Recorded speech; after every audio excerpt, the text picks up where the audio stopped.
Our story begins with a message tricking us. A girl named Karen sends a message on her phone, pleading to be released from somewhere. Her friend, Michelle, asks her what happened. Then we see it's not the dreadful situation we were possibly imagining it to be, like a girl being stuck underground somewhere. Instead, Karen rides in a car with her father, Michael. She writes that she was riding in the car for 3 hours for something that didn't work out. Her dad tries to get her attention, but Karen's earphones prevent his voice from reaching her. Once he finally gets her to listen, he says he just wants them to talk. He asks how her school paper turned out, yet he gets the person's profession wrong that she wrote about. On top of that, the paper was 3 weeks ago. That's not exactly considered keeping up to date with someone's life. Karen thinks it's weird that her dad wants to read it. Changing the topic, he says she's not wearing a certain necklace he got her. Due to not being able to do what they wanted, Michael wants to make it up to her. At some point, they experience a problem with the car. When Karen helps her father on the road, he is forced to pull her away from an oncoming truck. This happened because she was distracted by her phone. The next scene has them sitting in a restaurant, where we learn the car won't be fixed until the end of the day. Michael promises her they will find something else to do. They get one weekend out of the month together, so he wants to make sure it's a good one. A newspaper is there that he reads to find fun activities. After reading several options, he finds something interesting. There are certain places called escape rooms. He mentions Karen telling him about them. She says her friend experienced them a while ago. She doesn't know if it's a good idea to do it where they are, because her friend did it in San Francisco. But her father still wants to try. This is a man who is willing to try many things to make his daughter happy. He asks the waitress how they can get to the place that houses these escape rooms. Suddenly, she makes a face, saying it's a place that shouldn't be visited. She adds that a lot of bad things happened there over the years. Karen wants some clarification, though the waitress cannot tell her. She continues by saying many people go up there who are never heard from again. She then bursts out laughing at the sinister tale she just spun. All terrorizing jokes aside, they will have fun up there, the waitress tells them. She wants them to say Betsy sent them. When she leaves, Michael says they must go, for Betsy. Later, Karen occupies the washroom and puts on her necklace. The light flickers there, causing her to drop something. She hears a coin drop in the stall afterward. It prompts her to slowly head for the stall, only to be surprised by Betsy coming out of the one next to it. Following this, the father arrives with his daughter at the place they wanted to go to. Coming out of the taxi, Karen gives her dad a general explanation of what an escape room is. They come to an empty house, which makes Karen joke that the place is popular. After knocking on the door, it just opens by itself in a few seconds. This creepy happening brings a smile to Karen's face. Her level of happiness is likely rising. Upon entering, Michael yells out, asking if anyone is there. Soon a lady appears,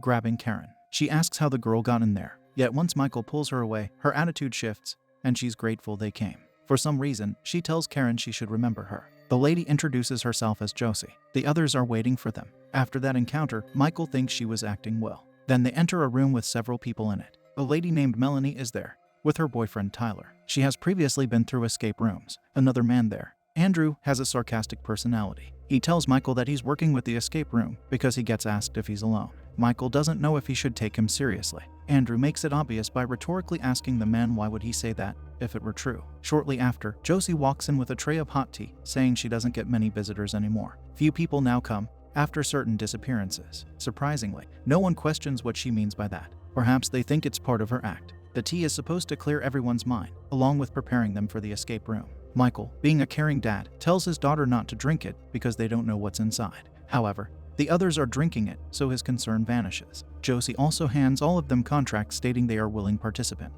They have to sign the papers in case anything should happen to them. It's unlikely that any of the people have read their copy. Furthermore, they have to give up their phones. This is something Tyler does not want to give up, but Melanie forces him to. Afterward, Josie closes the windows before rolling in a projector. It shows the group disturbing images of the effects of some diseases. The cause of these happenings could lie within the house they are in. Josie also says an inventor lived there, who tested theories that were rejected by most, or even all. Some people were sent to stop his experiments and were never heard from again. It's the group's job to find out what happened to those missing people. There will be a key hidden in each room. If they have a hard time continuing the puzzle, they should speak the word awake. This will free them. The last thing Josie says is that the house might be too much to take. With the orientations end, the group enters the escape room. The door closes on them, making Tyler say it's locked. Melanie says it's time to play, due to a timer starting. They have to look for clues, so they get to it. The first person to offer their insight is Andrew. He tells Karen that a certain tea she's looking at was drunk by shamans, allowing them to communicate with the deceased. Karen then finds an album by a band.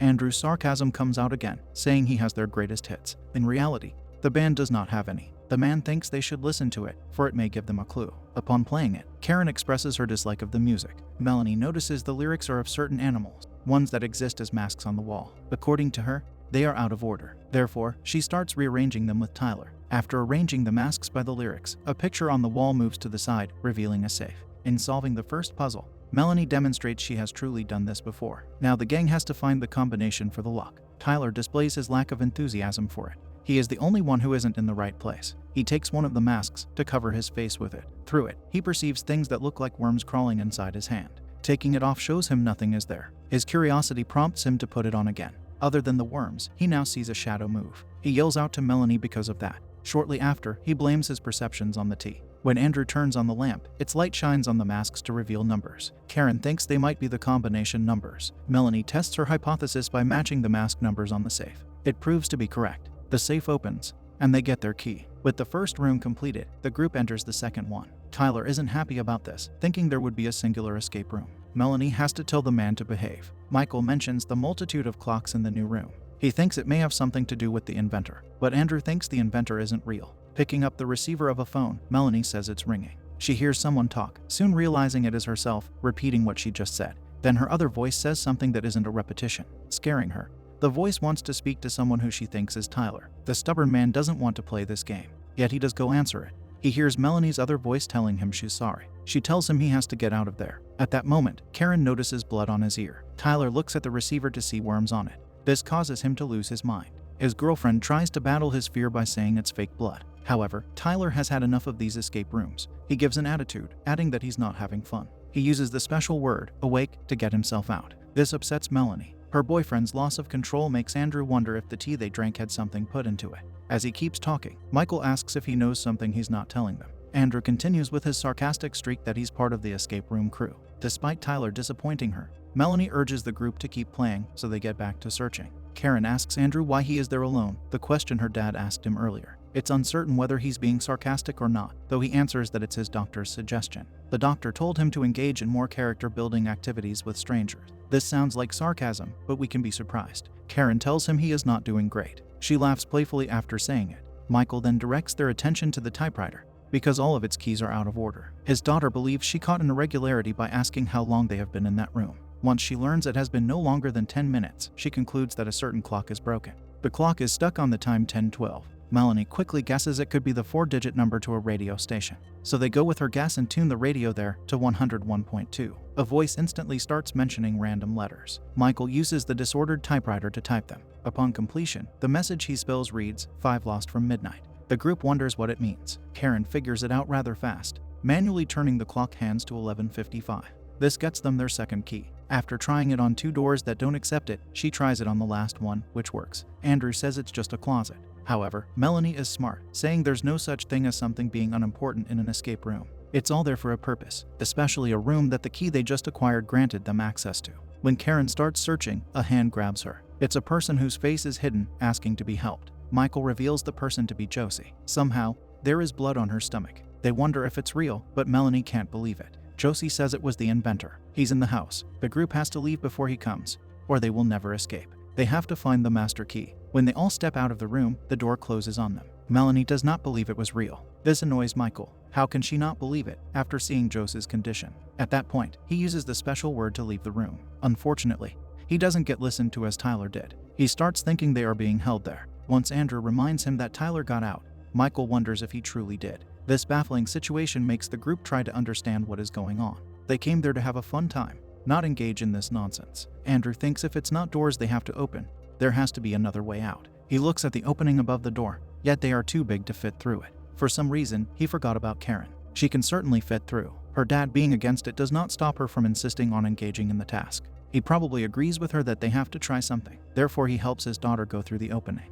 On the other side, the girl tries looking through the glass on a door. A hand suddenly appearing on it scares her. Someone walks by, who she thinks is Josie. Whoever she is, she tells Karen to follow her. But the girl wants her to know they are done with these games. Then Michael and Andrew take the grandfather clock to start ramming the door with it. After several attempts, the door proves too strong to break. Meanwhile, Karen follows the mystery lady into a room. When the door closes behind her, the group's door opens. Leaving the room, Michael yells out to Karen. The poor girl cries as she walks. She finds herself in a room with unsettling sights. Eventually, she locates a small key in a dirty sink. The moment she picks it up, she remembers how Josie first came to her, telling Karen she should remember her. The light above her starts flickering. She fearfully approaches a covered person to remove the cover. She hopes it's not what she likely thinks it is. To her dismay, it's a corpse, causing her to scream. Switching to the group, they continue to move around the house. Michael looks for Karen while Melanie looks for Tyler. Someone starts banging haphazardly on the door in Karen's area. It scares her to the point of hiding in an elevated area. She closes it, as the other door gets opened by someone we don't see. The rest of the group is having a somewhat calmer time,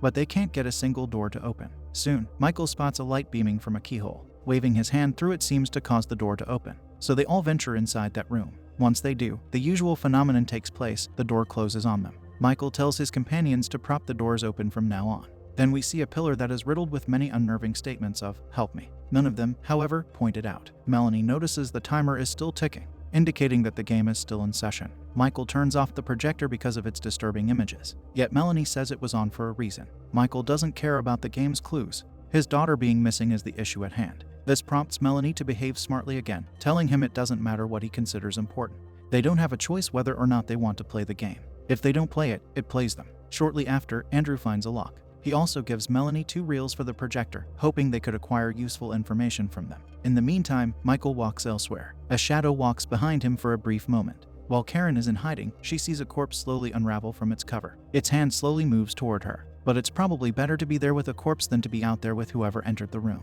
She whispers the special word, awake, in fear. Looking at the fan spinning above, Andrew gets the idea that he needs a mirror. It's for a trick he learned from a teacher of physics. Soon he finds a small mirror in a drawer, which he uses to aim the light from the projector onto the fan.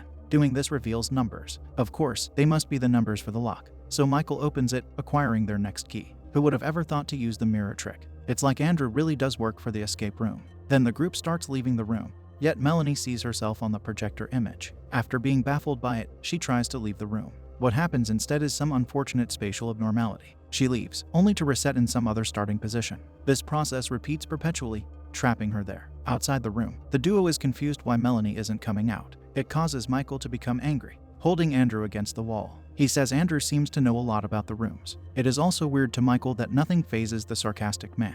This unfriendly interaction makes them part ways. While Melanie is stuck in the room, she observes Tyler.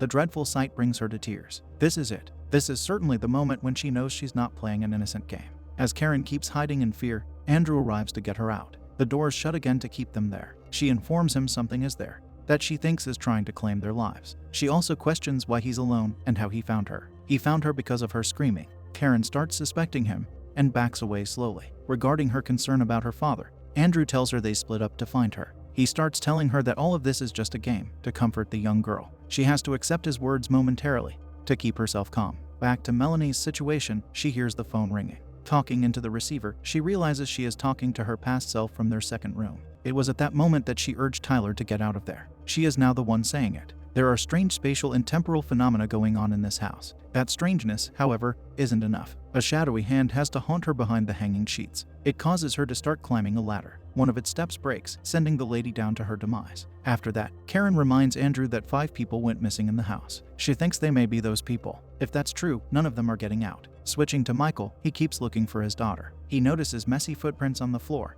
that lead him to look at a picture on the wall. Looking at it for some seconds seems to make the wall on which it hangs fall back. He is now in the world of the picture. For some reason, a long chain rests on the grass. Michael must be flabbergasted as to how this is even possible. What kind of house did they enter? He soon sees a lady peeking out of the water. She takes her time emerging from it, until she slowly walks toward the confused man. The chain that rested on the grass starts moving too. Upon approaching him, the lady starts being intimate with Michael. While they do it, he sees a gear rotating in the water. But that's not a surprise. Not after appearing in the world of a picture. Shortly after, he discovers the chains are now around him. When he's securely wrapped in them, the lady vanishes. He then falls back, reappearing in the house. He chokes from the residual strain of the chains that are no longer around his neck. Michael gets up to look at the picture again, which is still there along with the wall. It is different now, showing him the lady in the water. He now walks along the house with muddy shoes. Therefore, it was he who left the footprints. Again, we bear witness to bizarre temporal happenings. Back to the duo, they keep looking for the key. Karen locates some drawings with unnerving words written nearby.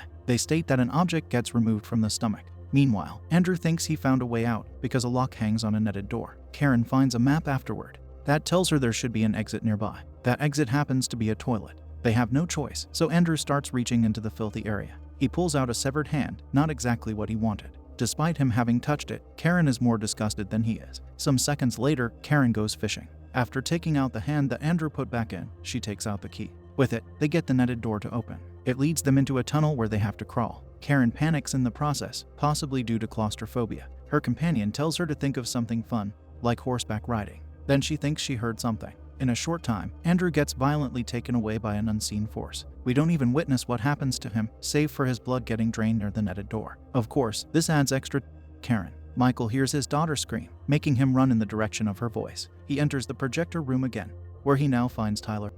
The place Karen manages to exit into from the tunnel is that room too. Instantly, she gets a very unpleasant greeting, in the form of seeing the lifeless Melanie. The good news is that her father comes to calm her, finally reuniting. The girl's emotions are fear mixed with confusion. Michael's mind has to be experiencing the same, though he does a better job of hiding it. He asks where Andrew is, but does not get an answer. Given her silence, he learns what it might mean. The man assures his daughter that he will do everything for them to escape. Following this, they see the timer shifting through numbers randomly. Michael also sees the lock on the drawer is locked again. After using a metal stick to stop the fan from spinning, he puts the numbers on it into the lock combination. He collects the key a second time. Since it had to be redone, he reasons they must play the game again. Our protagonists then re-enter the first room and see Tyler enter it too, screaming. Karen yelling out to him proves he neither hears nor sees them. A door opens near him, with shadowy hands pulling Tyler inside. All the duo hears is his scream. As their confusion rises higher, Karen forms a hypothesis that this place is an echo of things that already happened. They try wasting no time by quickly going through the first room again.